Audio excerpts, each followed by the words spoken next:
अगर कोई बंदा तौबा करे तो अल्लाह ताला उसकी तौबा को कबूल फरमाता है। आपको मैंने कई आयतें इसके सिलसिले में, कल से मैं इसके पीछे लगा हुआ था, लेकिन अब मैं ये समझता हूं आयात की रोशनी में गुफ्तगू करने की बजाय मैं आपके सामने 3 वाकयात तौबा के लेकर के आता हूं, ताकि आपका ईमान थोड़ा सा पुख्ता हो जाए। और खास तौर पर हमारे बहुत सारे उलमा और तलबा यहाँ पर मौजूद हैं, मैं उनसे गुजारिश करूंगा, और बहुत सारे मुबल्लिगीन भी मौजूद हैं और बहुत सारे आबिदो जाहिद भी मौजूद हैं। अब जो बात अर्ज करने जा रहा हूं इसे गौर से सुनिएगा। और खास तौर पर हम जितने भी हैं अपने आप को आशिक रसूल कहते हैं। जवाब दीजिए, कहते हैं कि नहीं कहते? अब आइए आशिक रसूल कैसा होता है। हजरत सालबा रदी अल्लाह ताला, बहुत जलील कद्र सहाबी, टोटल 16 साल की उम्र थी। कितनी उम्र थी? 16 साल की उम्र के थे हजरत सालबा रदी अल्लाह ताला, और हुजूर सल्लल्लाहु अलैहि वसल्लम के खादिम थे। सरकार सल्लल्लाहु अलैहि वसल्लम उन्हें काम सौंपा करते, वो दौड़ते, काम करते, घर जाते, लाते, बड़ी खिदमत में लगे रहते थे, बड़ी खिदमत में लगे रहते। आकाए करीम सल्लल्लाहु अलैहि वसल्लम हजरत सालबा रज़ियल्लाहु ताला अन्हा से बड़ी मोहब्बत फरमाते, बड़ी मोहब्बत फरमाते। जवान थे, 16 साल के थे। एक दिन हुजूर सल्लल्लाहु अलैहि वसल्लम ने किसी काम के लिए भेजा, वो तशरीफ ले गए। जिस रास्ते से गुजर रहे थे, इत्तफाक से उस रास्ते में उस जमाने के एतबार से एक ऐसा घर आया। उस जमाने में इस किस्म के घर थे, आज की तरह कबाड़, आज की तरह दरवाजे और ये पर्दों का मामला रहा करता था उस जमाने में। एक घर के करीब से गुजरे, इत्तफाक से उस घर के अंदर एक औरत नहा रही थी। वो रास्ते से गुजर रहे थे, औरत नहा रही थी। हवा का झोंका आया और वो पर्दा हट गया, और जैसे ही पर्दा हटा अचानक उनकी नजर उस औरत पर जो नहा रही थी उस पर पड़ी। जैसे ही नजर पड़ी, बस उनकी कैफियत बदल गई, रोने लगे, बहुत रोए, और फिर अपने आप से कहने लगे, सालबा तू तो मुनाफिक हो गया, तू मुनाफिक हो गया। और फिर हजरत सालबा रज़ियल्लाहु ताला अन्हा रोते रोते ये कहने लगे, मैंने तो अपनी आंखों से मुस्तफा का जलवा देखा है, मैं तो हुजूर का खादिम खास कहलाता हूं, मैं तो सरकार सल्लल्लाहु अलैहि वसल्लम की सोहबत में जिंदगी गुजारता हूं, मैंने ये आंखों से क्या देख लिया। चले गए पहाड़ की तरफ, निकल गए, रोते रहे, निकल गए। आका करीम सल्लल्लाहु अलैहि वसल्लम ने कुछ दिनों तक हजरत सालबा रज़ियल्लाहु ताला अन्हु को नहीं देखा। बुलाया हजरत फारूक आजम रज़ियल्लाहु ताला अन्हु को, फरमाया कहां है सालबा, नजर नहीं आ रहे। तलाश करने निकले फारूक आजम रज़ियल्लाहु ताला अन्हु, कहीं पता नहीं मिल रहा। ढूंढ ढूंढ के पूरे मदीने में थक गए, पूरे शहर में थक गए, कहीं पता नहीं मिल रहा। बाद में सोचा चलो जंगलों बयाबान की तरफ जाएं, देखें तो सही कहां गए। जब जंगलों बयाबान में तलाश करने निकले तो हजरत सालबा रज़ियल्लाहु ताला अन्हु का पता तो नहीं मिला उस वक्त, वो तो नजर नहीं आए, लेकिन एक चरवाहा नजर आया। हजरत फारूक आजम रज़ियल्लाहु ताला अन्हु ने फरमाया, तुमने इस हुलिये के किसी नौजवान को देखा है? 16 साल, तवज्जो चाहूंगा, इस हुलिये के किसी नौजवान को देखा है? उस चरवाहे ने कहा नहीं, देखा तो नहीं है, लेकिन इतना जरूर है कि फला गार के अंदर कोई शख्स इतना रोता है, इतना रोता है, इतना रोता है कि उसकी रोने की और हिचकियों की आवाज से हमारी तबीयत बेचैन हो जाती है। तो वो कैसे हुलिये वाला है? उन्होंने हुलिया बताया। कहा अच्छा, कहा हाँ, वो आता है कभी नीचे और आकर के हमारी बकरियों का दूध पीता है और फिर चला जाता है वहीं पर। कहा अच्छा, तुम्हें मालूम है वो कब आएगा? कहा हाँ, बस आने का वक्त हो गया उसका। थोड़ी देर के बाद हजरत सालबा वहां से आए। फारूक आजम रज़ियल्लाहु ताला अन्हु के साथ एक और सहाबी भी थे, दोनों छुप जाते हैं। छुप जाते हैं। हजरत सालबा जैसे ही तशरीफ लाए, जब आ गए तो जैसे ही दूध उन्होंने हाथ में लिया तो जहां दूध मुंह से लगा रहे थे वहीं आंसू भी दूध के अंदर गिर रहे थे, आंसू भी दूध में गिर रहे। 40 रोज तकरीबन हो चुके थे उनको। फारूक आज़म रज़ी अल्लाह ताला अन्हु देखा तो आवाज दी, तालबा तालबा। कहा आप मेरे करीब ना आए, मैं मुनाफिक हो गया हूं, आप मेरे करीब ना आए, आप मेरे करीब ना आए। हजरत सालबा को फारूक आज़म ने पकड़ लिया और फरमाया तू मुनाफिक नहीं हुआ, तुझे हुजूर ने याद किया, चलो सरकार के पास लेकर के आए। तो इतने नातमा हो चुके थे, इतने कमजोर हो चुके थे हजरत सालबा रज़ी अल्लाह ताला अन्हु कि जिसकी कोई इंतहा नहीं। उनको बिस्तर पर रखा गया, वो लेटे हुए थे। सरकार सल्लल्लाहु अलैहि वसल्लम को इत्तला दी गई कि सालबा को हमने पा लिया, उन्हें लेकर के आया। कुर्बान उस सालबा की किस्मत पर। सरकार तशरीफ लाए, हजरत सालबा ने हुजूर को देखा, आंखों से आंसू जारी। हुजूर में मुनाफिक हो गया। कहा नहीं तो मुनाफिक नहीं हुआ। और उनकी सिचुएशन को देखकर सरकार सल्लल्लाहु अलैहि वसल्लम उनके सरहाने बैठते हैं और उनका सर अपनी गोद में ले लेते, उनका सर अपनी गोद में ले लेते। अर्ज करते हैं हुजूर में मुनाफिक हुआ, मुझसे बहुत बड़ी गलती। सरकार ने फरमाया नहीं, अल्लाह माफ फरमाने वाला है। और सरकार ने उन्हें तसल्ली दी। हुजूर सल्लल्लाहु अलैहि वसल्लम के रुखे ज़ैबा को देखते देखते देखते उनकी रूह कब से अंसरी से परवाह। 16 साल अनजाने में एक निगाह औरत पर पड़ गई तो इश्क़ मुस्तफा की दलील उन्होंने ये पेश की कि जंगलों बयाबान में चले गए और कहने लगे कि मुस्तफा की मोहब्बत की बात और ये नंगी चीज नजर आ गई। आज क्या हो रहा है? आज ज़बान से तो आशिक नजर आएंगे लेकिन हकीकत में फासिक इल्ला माशाअल्लाह नजर आएंगे। ये सिचुएशन कहां हैं हम, कहां हैं हम? हजरत सालबा की किस्मत पर कुर्बान कि जिनकी रूह कब से अंसरी से परवाज की इस हाल में कि गोद में हुजूर के सर था और निगाहें मुस्तफा के चेहरे को देख रही थी। यह उस गुनाह का एहसास था, वो उस गलती का एहसास था, उस गलती पर तौबा थी जिसकी निदामत और जिसकी शर्मिंदगी की बुनियाद पर अल्लाह ने उस सच्ची निदामत की बुनियाद पर उन्हें वो मकाम अता किया कि मुस्तफा की गोद उन्हें नसीब हो। यह है सच्ची तौबा, यह है सच्ची तौबा।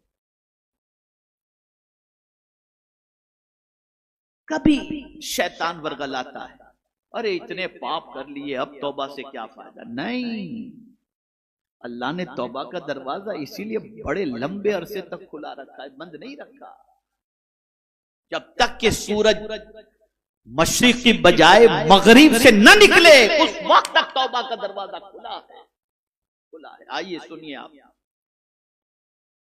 हजरत हसन बसरी रज़ी अल्लाह तआला अन्हु के दौरे पाक में, यहां जो मालदार हो ना वो जरा गौर से सुनिएगा। एक साहब थे जिनके पास बड़ी दौलत थी, बेइंतहा बेहिसाब दौलत थी। उनका इंतकाल हो गया। जवान बेटा था, बाप की मुफ्त की दौलत उसे नसीब हो गई। अब जाहिर सी बात है कि बाप भी न हो और मुफ्त के अंदर इतनी सारी दौलत मिल गई, बेहिसाब दौलत, तो अब खर्च कहां करे? पैर फिसल गए उसके और गुनाहों में उसने अपने बाप के पैसे को खर्च करना शुरू किया।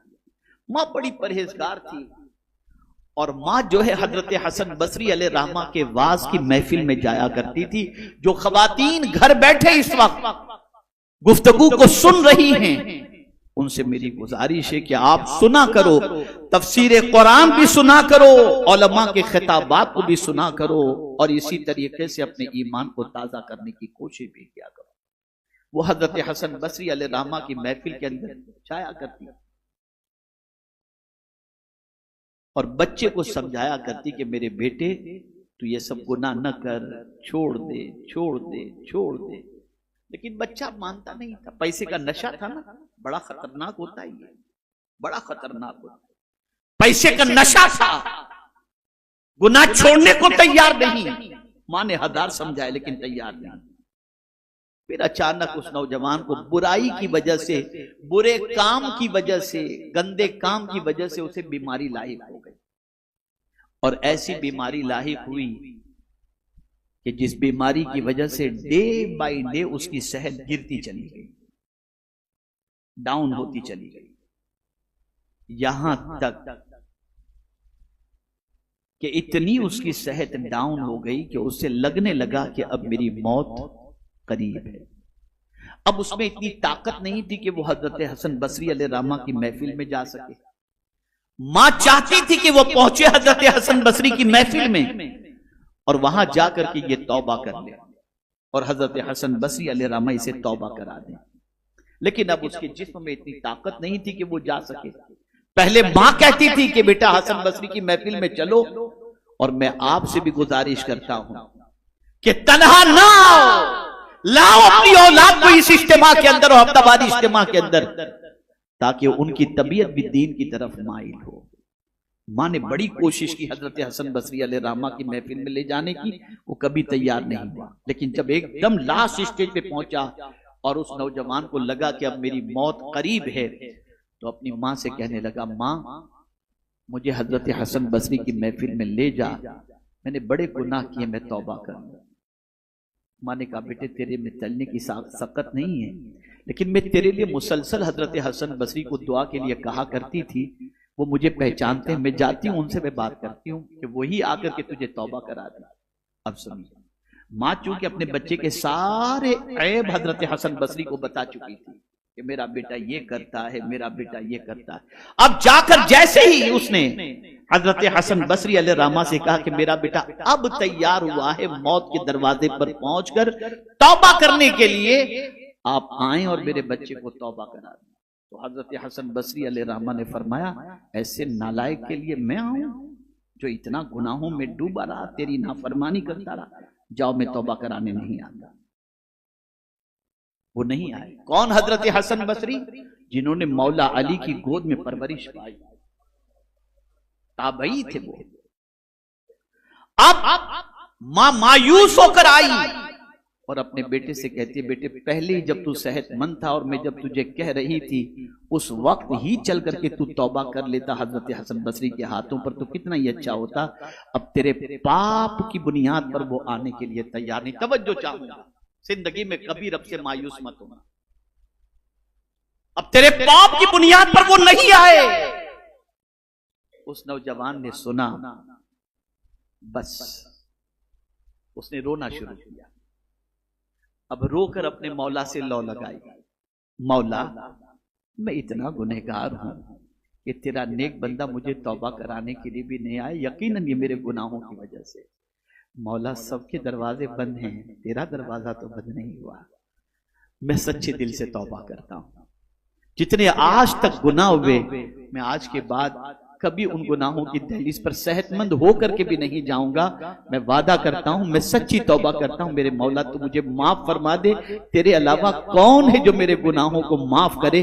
रोता रहा, रोता रहा, रोता रहा, अल्लाह की बारगाह में तौबा करता रहा, माफी मांगता रहा, यहां तक कि तौबा करते करते उसकी रूह परवाज कर, उसकी रूह परवाज होने के बिल्कुल करीब पहुंच गई। तो उसने अपनी मां से कहा कि मां अब मेरी वसीयत सुन ले, मैं बहुत पापी हूं, मर जाऊं ना तो एक काम करना, मुझे अपने दुपट्टे से लपेट कर मेरी गर्दन में मुझे घसीटना। मुझे नहीं मालूम कोई मेरी नमाज जनाजा पढ़ाएगा भी कि नहीं पढ़ाएगा और कोई आएगा कि भी नहीं आएगा। बस ये कहने के बाद उसकी रूह परवाज कर गई। अब जब रूह परवाज कर गई तो मां के दिल में ख्याल पैदा हुआ कि चलो इयादत के लिए हजरत हसन बसरी तौबा कराने नहीं आए, अब नमाज जनाजा पढ़ाने के लिए आ जाए। गई मां वहां पर और जाकर के हजरत हसन बसरी से कहती है, मेरे बेटे ने दाई अजल को लब्बैक कह दिया, अगर आप उसकी नमाज जनाजा पढ़ा देंगे तो आपकी दुआ से मेरे बेटे की मगफिरत हो जाएगी। हुजूर आप चलें। कहा ऐसे लोग, ऐसे की नमाज जनाजा मैं नहीं पढ़ाऊंगा जो इतना गुनाहों में डूबा हुआ था। मां मायूस होकर आ गई, बच्चा था ही ऐसा। मां मायूस होकर आ गई। आकर के मां ने कुर्ब जवार के मुसलमानों को जमा किया और कहा, मेरे बेटे के तकफीन और तदफीन का इंतजाम करो, उसको गुस्ल दो तो उन लोगों ने पूछा नमाज जनाजा कौन पढ़ाएगा? कहा तुम में से जो चाहे नमाज जनाजा पढ़ा दे, तुम लोग आपस में डिसाइड कर लो। बट उस शख्स का गुस्ल, कफन, ये सब हो गया। अब नमाज जनाजा की तैयारी हो रही थी कि दरवाजे पर किसी ने दस्तक दी। उस औरत, माँ ने दरवाजा खोला तो क्या देखती? हजरत हसन बसरी सामने पहुंचे।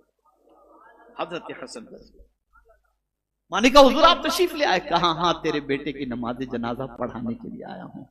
आपका एहसान मैं जिंदगी भर नहीं भूलूंगी। अब सुनिए हजरत हसन बसरी का जुमला, गुनाहों में डूबे हुए लोगों, अल्लाह से सच्ची तौबा कर लो, देखो मेरा मौला कितना मेहरबान है। हजरत हसन बसरी अलैहि रहमा फरमाते हैं, तू जब मुझे नमाज जनाजा के लिए कहकर गई ना, और मैंने तुझे तो मना कर दिया, लेकिन जब मैं कैलूला के लिए लेटा तो गैब से आवाज आती है, हसन मेरे दोस्त की नमाज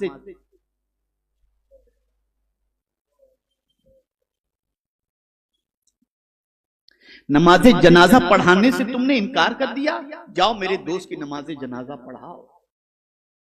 हजरत हसन बसरी अलैहि रहमत व रिज़वान आए और उस औरत से कहने लगे, ए खातून, अल्लाह ने तेरे बेटे को विलायत के मकाम, अपनी दोस्ती का ताज अता फरमा दिया। अपने गुनाहों को न देखो, कुदरत के करम को देखो। वो बहुत करीम है, वो तौबा करने वाले को बहुत पसंद करता है, इतना पसंद करता है जिसकी कोई इंतहा नहीं। इसलिए सच्चे दिल से उसकी बारगाह में तौबा करो। एक और वाकया खास तौर पर मैं अर्ज करके अपनी गुफ्तगू खत्म करूंगा।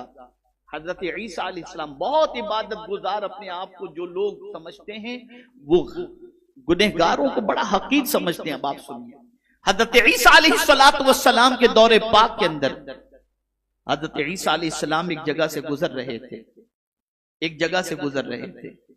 एक राहिब पादरी, उसने हजरत ईसा अलैहिस्सलाम को देखा, दौड़ता हुआ आया, कदमों को चूमने लगा, बाजुओं को चूमने लगा, दस्ते करम को चूमने लगा और कहा मेरी खुश नसीबी के हुजूर आपकी ज़ियारत नसीब हो गई। हजरत ईसा अलैहिस्सलाम ने उसको दुआएं दी और दुआएं देकर आप तशरीफ ले गए। एक बड़ा पापी और गुनहगार दूर से जो है ये मंजर देख रहा था, लेकिन अपने गुनाहों की वजह से हजरत ईसा अलैहिस्सलाम के पास नहीं आया हाथ चूमने, पैर चूमने, और सोचने लगा मेरे जैसा पापी आदमी और इस नबी का हाथ पैर चूमूं, ये मैं इस काबिल कहां हूं। उसको एहसास था अपने गुनाह का। वो वहां से पादरी के पास आया, राहिब के पास आया और कहा आप कितने खुश नसीब हैं कि एक नबी के कदम को बोसा देने का शर्फ हासिल हुआ, दस्ते करम चूमने का शर्फ हासिल हुआ। मैं तो गुनहगारों पापी, और मशहूर था गुनाहों के अंदर, मैं तो गुनहगारों पापी था, इसलिए मैं उनके करीब नहीं आया कि मेरा गुनहगार वजूद उनका दस्ते करम चूमने का हक कहाँ रखता है। ये सोच करके वो परेशान था और कहा कि मैंने जो है इस वजह से उनके दस्ते करम चूमने के लिए मैं करीब, लेकिन तुम बहुत खुश नसीब हो। अब वो पादरी इबादत गुजार था ना, फौरन कहता है चल जा तू यहां से, बड़ा आया है तू मुझे बताने के लिए। अगर तू किसी वजह से जन्नत में चला भी गया ना, तवज्जो चाहूंगा जुमले पर, अगर तू किसी वजह से जन्नत में चला भी गया ना, तो तू जिस जन्नत में होगा उस जन्नत में मैं आऊंगा भी नहीं, मैं आऊंगा भी। ये उस इबादत गुजार को अपने इबादत पर घमंड था और उसने ये कह दिया। इधर हजरत ईसा अलैहिस्सलाम पर अल्लाह अज़्ज़ व जल्ल ने इल्हाम फरमाया, वही फरमाई और फरमाया ऐ ईसा जाओ, वापस जाओ।